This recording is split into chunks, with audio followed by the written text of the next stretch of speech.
आगामी चारधाम यात्रा प्रारंभ होने से पूर्व रविवार को उत्तरकाशी जिलाधिकारी मयूर दीक्षित ने विश्व प्रसिद्ध श्री गंगोत्री में आवश्यक व्यवस्थाओं का निरीक्षण कर जायजा लिया।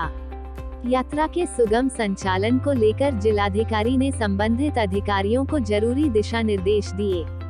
उन्होंने अधिशासी अधिकारी नगर पंचायत को निर्देशित करते हुए कहा कि धाम में घाटों के किनारे व यात्रा पड़ावों पर साफ सफाई, पार्किंग में आवश्यक कार्यों के निर्माण सहित अन्य व्यवस्थाओं को कपाट खुलने से पहले पूर्ण करना सुनिश्चित करें। साथ ही उन्होंने गंगोत्री धाम के संपर्क मार्गों में निष्प्रयोज्य साइन बोर्डों, पोस्टर, रेत बजरी हटाने के निर्देश दिए।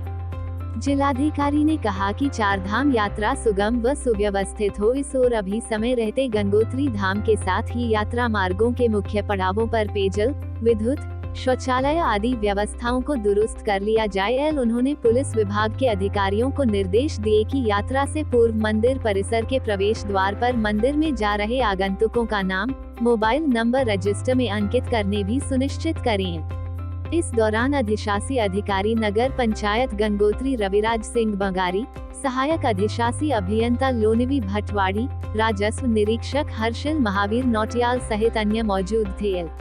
रिपोर्ट मनमोहन भट्ट, उत्तरकाशी। यात्रा को देखते हुए गंगोत्री धाम से जो संपर्क मार्ग है वहाँ पे क्या व्यवस्थाएं होनी है, पानी की, शौचालय की, और साथ ही हर्षिल में क्या क्या व्यवस्थाएं की जानी है, और जो हमारी PHCs हैं नियर बाय जैसे हर्षिल में है, और जो हमारे ड्यूटी पे मजिस्ट्रेट या स्टाफ आएगा उनकी क्या रहने रहने की व्यवस्था है, उस बार भी निरीक्षण किया गया।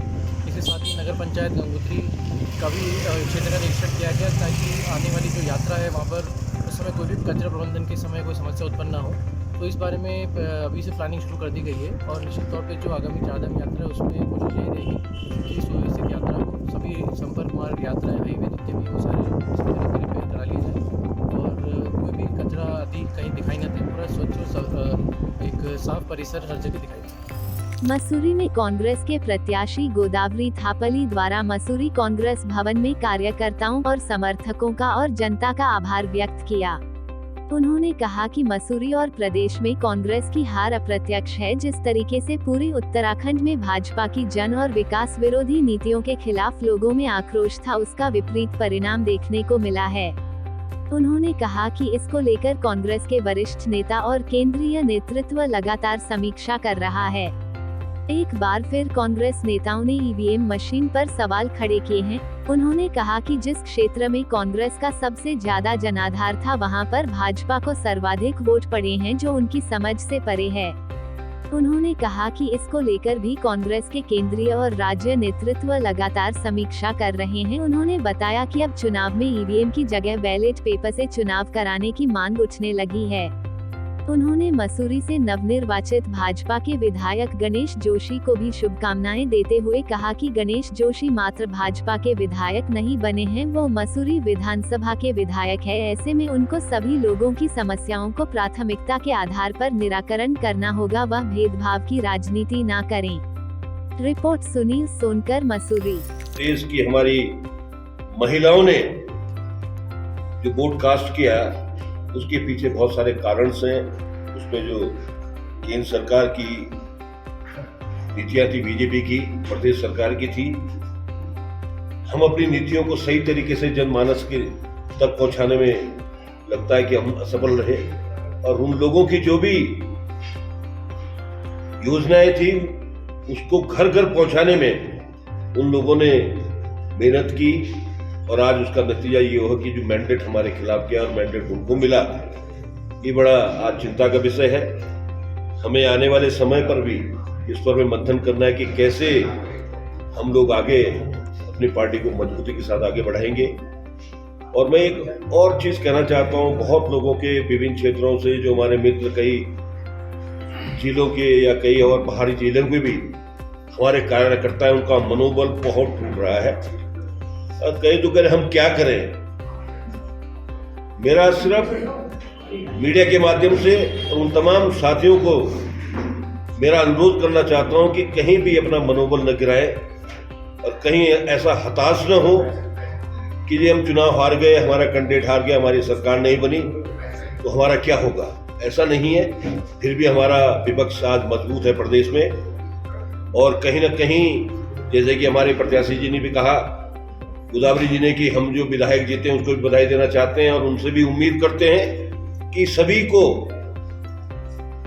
विधानसभा की जो सम्मानित जनता है उसको एक नज़र से देखे और जो उनकी समस्या है उसका निराकरण करने का वो प्रयास करेंगे। ऐसा हम उनसे भी बात करेंगे। हम लोग इस बारे में चिंतन मंथन करेंगे जरूर, क्योंकि शायद हम लोग अपना कांग्रेस का जो हमारा एजेंडा था वो हम लोग या तो लोगों तक पहुंचाने में विलम्ब हुए या फिर हम लोग उनको सही से समझा नहीं पाए और वो उसको शायद समझ नहीं पाए। तो मैं और ये भी हम लोगों से थोड़ा सा हम लोगों को हजम नहीं हो रहा कि पिछला जो फिगर था वही फिगर इस बार आ रहा है और इस बात से भी हम लोगों को ये थोड़ा मैं अपना मनोबल और अपने कांग्रेस जनों का और अपने सहयोगी जनों का मनोबल नहीं गिराना चाहती उनको।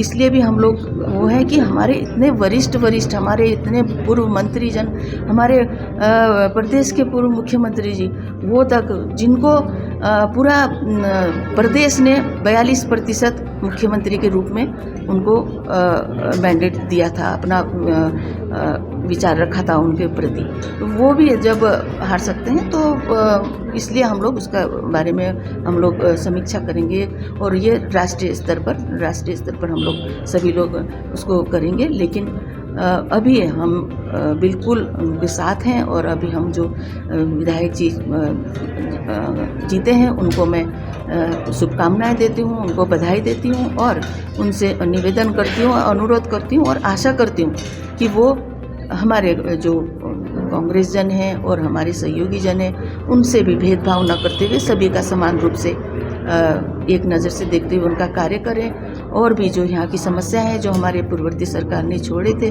उसको रुके हुए कार्य थे उनको भी पूरा नहीं जो कर पाए उनको भी करें।